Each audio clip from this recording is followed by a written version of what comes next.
Very good afternoon. You're watching the Newsroom right here on ET Now. I'm Ajay Sharma, and sitting with me over here today is a fresh voice from the investing world. Well, if you've been active on social media, Twitter and YouTube, you may have seen him talking about a lot of other issues, but he's also an avid investor.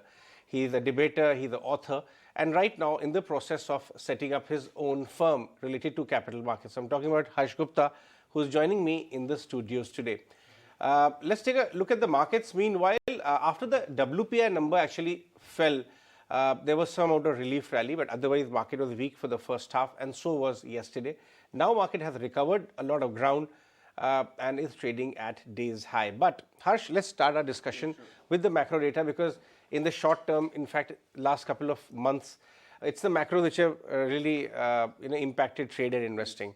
And yesterday, the CPI number did worry some on the street, and now the US CPI.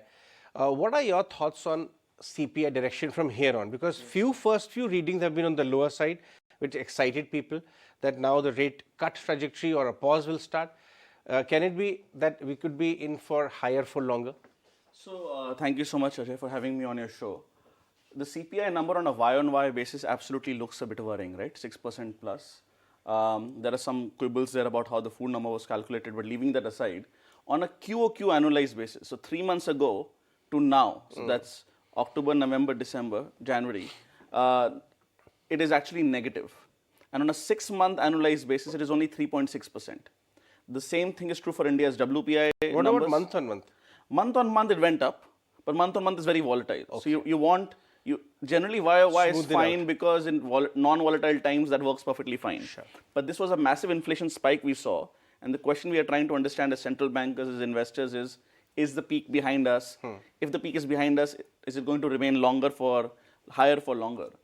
And the CPI number was flat on a 3-month basis and 3.6% higher on a 6-month annualized basis. The same is true for the US CPI number, which we'll see obviously for the month of January. Today evening it will come out. For the last 6-month basis, depending how you adjust it, it's either very low, 0 or almost negative. So a lot of the inflation numbers is just 6 months before 6 months YOY base effect, and therefore in the coming months, as that base effect goes off, washes off, we'll see lower numbers both in India and the US. That's a very good way of putting it, and also adding perspective, because investors don't need to take the data and consume it as it is, but need to add some perspective on that. So you are making a point that this is an excellent time to go long on Indian equities. Yes. What is your major hypothesis? So I think the major hypothesis is actually, if you sit back and look, India is, the word is often used, is at a macro inflection point. And the macro inflection point is because there is a dollar cycle which actually coincides with the Indian business cycle. So 2002 to 11 was the weak dollar phase, with the exception of the global financial crisis in 07-08. And then 2011 to right now was basically the strong dollar phase. And it goes back to the early 1970s. So there is up and down. Sure. So we are actually due for a weak dollar phase. And because once that happens, the business cycle turns. So there are two components to it. First of all, corporate profit to GDP ratio is around 3.5% for India. And that bottomed out around 2% or slightly less during COVID and before COVID. I'm taking out the worst quarter. And it peaked around 7.5% just before the global financial crisis. So, and it's a very smooth chart if you look at it actually. So if this time we go to 7 or 8% in say 5 years, and nominal GDP is growing at 13-14% in rupee terms, CAGR, that's 4 times in your earnings. So whenever people talk about, what is the trailing PE ratio, it's 21 times right now, multiplied by 850 for around 18,000. You have to cyclically adjust that. Sure. And you have to see whether the earnings direction is a tailwind or a headwind. Right now, the earnings direction, because the cyclical effect, is a tailwind. Sure. And therefore, even with some multiple correction, you will see very good returns. And at the start of the year, we did see that this was the major concern. Yes. And some money did move out of India into markets like China and Taiwan. But some of that correction has already happened, right? Yes. Even if you adjust it for, suppose it may carry on 1 or 2 months or a quarter more. So are you saying that short term, we may look slightly in a fix on valuation and fund flow situation, but the moment you look at 1 year or 2 year or beyond that, the situation can't be rosy. Yes, I think short term is very difficult to predict. Actually, honestly, what comes with the US CPI number will decide the direction of the markets for the coming few weeks. But if we take a slightly longer than a week or 1 or 2 month view, then we are very close to the peak. In terms of the dollar index, obviously peaked out at 114 in September. Right now it's at 103 something. The rupee peaked out at 83.3. Right now it's 82 point something. And a lot of the overvaluation that happened 1.5 years ago on the Nifty is all washed out, right? From 25 to 27 times earnings trailing to now 21 times. So going forward, as the corporate profit to GDP ratio increases, we take a 1 year view, 3 year view, I think it's an excellent time to enter from that point of view. Let me play the devil's advocate for a moment. I was looking at commentary coming from Kajaria, consumption company, volume from Asian Paints, some of the footwear companies and all of. So many consumption-related plays this quarter in their commentary were saying that demand offtake was a bit hit.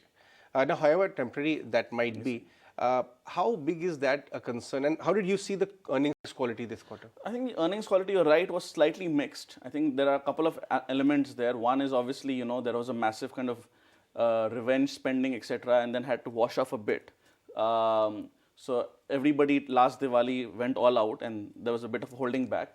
But I also think because if you look at these WPI, CPI numbers and the index is basically flat, real effective rates in India, interest rates in India have suddenly gone very high. The RBI obviously measures it again on a yearly basis. So I think there has been some tempering of demand. And of course, there's been FII outflows, etc., continuously for the last 12, 14 months. So I see it as a very temporary situation. Okay, sure. How would you structure your portfolio, your model portfolio, what you look at or you track? Where would you see earnings quality more durable, even if they move in a range of that one can take a 2 to 3 year kind of a long call? I think broadly financials and consumer discretionary are the best places to be in right now, because both are classical pro-cyclical sectors. And if you believe in that cyclical thesis that we have turned the cycle or are about to turn the cycle, both in terms of the business cycle, the economic cycle, the dollar rupee cycle, then you want to be in that domestic focused financials and consumer discretionary. Having said that, I do believe that there is a tactical trade in the broad IT sector as well, because people were pricing in a US recession, and that seems to be less on the cards going by the data there. See, one important thing to understand about the US data is people confuse the jobs data with wages data, which is why the last 2-3 weeks was a strong dollar, last couple of weeks was a strong dollar trade, because a very strong jobs data had come out in the US. So how should we analyze? We should be analyzed by looking at the wages. And if you look at the ECI, the Employment Cost Index, it's running on a quarter-to-quarter annualized basis of 4%, which is in line with the 2% inflation target plus 2% of real growth. Because what happens is, this is the basics of neo-Keynesianism in economics, that very high inflation temporarily allows jobs to be adjusted. People don't feel they're getting a nominal wage cut, but they get a real wage cut. And therefore, you can have adjustment in the labor market without job cuts. It's psychologically easy to process. And it's very easy also in an election year. In an election year. So that's exactly what has happened. Jobs are there, but real wages are not there. And in the short term, that curve is not there, which is why people are confused. All right, let's take a quick detour and listen into Andhra Pradesh. There's a very listen in to an important minister out there, and we'll come back and take the discussion forward. Industrial corridor. We have the Bangalore-Chennai industrial corridor, and we have the Hyderabad-Bangalore industrial corridor. Now, I'll just give you an example of the Bangalore-Hyderabad industrial corridor. So you have the Orvakal node. So Orvakal node is located in Kurnool district, which our Honorable Minister just now. This is just an example of the opportunity that is there in Andhra. So you have about 9,000 acres of land, and you have assured water supply in the form of water being lifted from the backwaters of the Srisalam project. And then you have state-of-art infrastructure that is being provided because it is a new estate. You have an airport, probably it will be one of the few industrial estates where you have an airport right in the center. It's commenced very recently in the COVID times, and we have a flight operational from Bangalore to Kurnool, in fact. So this is the sort. Now, somebody wants to set up pharmaceutical industry. Where here can we set up a pharmaceutical industry? Somebody wants to set up some light engineering and manufacturing. Somebody wants to set up something to do with steel, which is slightly, a little on maybe safe pollution side. So where can you set up such industries? Such industries can be set up only in areas which are vast, very vast, and we cannot have standalone. So the sum and substance of Mr. Govind Reddy's speech was, there's a huge, abundant opportunity over there. So why don't you come down? Now, next comes the cultural aspect. Not much of difference, see, whether it is this side of the border or that side of the border. I think all of us, we all speak Kannada, you all speak Telugu. So not much of a difference, whether it is the area or the geographic aspects or the climatic aspects or the language or including the script, more or less the same. So that makes it all the more comfortable for people, for industrialists who have now settled down in Bangalore, and since Bangalore has become so big that the peripheries of Bangalore city is almost Andhra border. Now, for example, I have to apologize for coming late. The reason for me coming late is I landed on time, I should have been here on time. Because of the aero show that is there in Bangalore, we had to take a detour. And then it took me almost an hour, a delay of an hour, which is quite common, not only in Bangalore, in most of the big cities. So our presentation to you basically is the land, the opportunities. Now you look at Vizag. I'll tell you, Vizag will be one of the best cities in the future. There's very few places on this globe, not in the country, on this globe, that has the features that Vizag has. You have a beautiful beach. You have a place. Vizag basically is completely cosmopolitan in nature. We have the RINL, the Rashtriya Ispat Nigam, the Vizag Steel Plant. We have the Hindustan Shipyard. We have the Eastern Naval Command. We have the petrochemical complex. So you have people from all over the country who are already settled in Vizag. Just like Bangalore, very accommodative. Just like Hyderabad, very accommodative. Normally a city that has a population majorly consisting of natives is not that what you call encouraging or that it does not welcome that much people from elsewhere. But a city that is cosmopolitan in nature, normally what happens is everybody feels, now for example, somebody comes to Bangalore, nobody feels they're an outsider here. All right, that was Mr. Buganda Rajendranath. He is the Andhra Pradesh finance minister, talking about how Andhra Pradesh is actually the right place for your future investments, aiming to attract a lot of capital from the industrialist community. Harsha is here with us. Harsha, it's so nice to see states competing with each other for international capital, for attracting a lot of industrialists to their, just the other day. So many other states are also, it's a great thing to see, right? It's competitive federalism in action. Yeah. So there's a cooperative aspect and there's a competitive aspect. And I think it's very good that they're finally on their toes and we are competing on things that actually help the citizenry as opposed to hurt the citizenry. So this okay, I was also wanted to talk to you about the capex, related theme in India.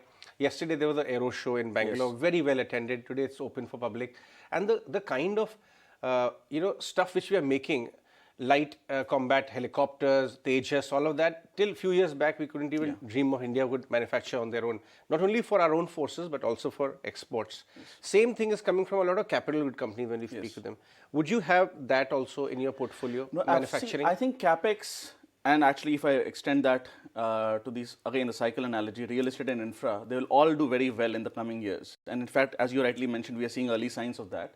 The issue there is, except a few large blue chip names, stock selection there is slightly more dicey compared to consumer discretionary and financials. So it's not that the sector will not do very well. I think it will do perhaps even better. Industrials more broadly. It's just that you have to be a bit more careful. It's more of an alpha play than a beta play in these particular themes. Ajay, one more thing I'm curious to ask you, because of my retail investor audience out there, they are very interested in small cap, mid cap. What part of the cycle are we right now that we need to bear in mind when approaching small cap, mid cap? They've massively underperformed. If you look, the index is actually masking the cut. Actually, it's the small cap, mid cap, much sharper gashes over the last couple of months. How do you approach that? So I think we are, as we said, we are probably towards the end of the underperforming. However, when the markets go up, first obviously the blue chips suddenly rise and then the mid caps and small caps catch up. So I think we'll get enough time to know that the moment is here, but the moment is not very far. So Did you mention that 850 rupees is the kind of Nifty EPS roughly No, you're that's on a working with? trailing basis. That's on a And trailing for 12 month. forwards? I think for a next 12-month basis, it will be between 950 to 1000. Okay. But I think that's the street consensus. I think it will be slightly on the higher side because the input cost that was a headwind in FY23 will be a relative tailwind in FY24.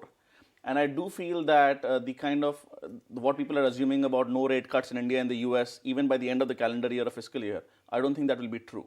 Which I think we are very close to the end of the cycle. The Fed has to talk loudly and carry a small stick.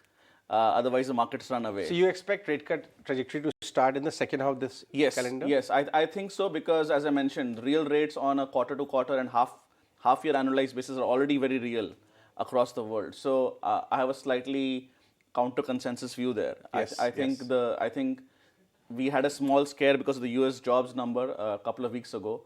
I don't think that scare will pan out. Great. All right, Harsh. Thanks very much for dropping by you. today. That was Harsh Gupta. He's also on the board of Gift City. You may have heard the Gift City. We are developing NSC Gift City in Gujarat. And in this budget itself, we've seen a lot of interesting developments to attract FPIs there in the NSC Gift City in Gujarat. He's also on the board of that. Let's take a short break.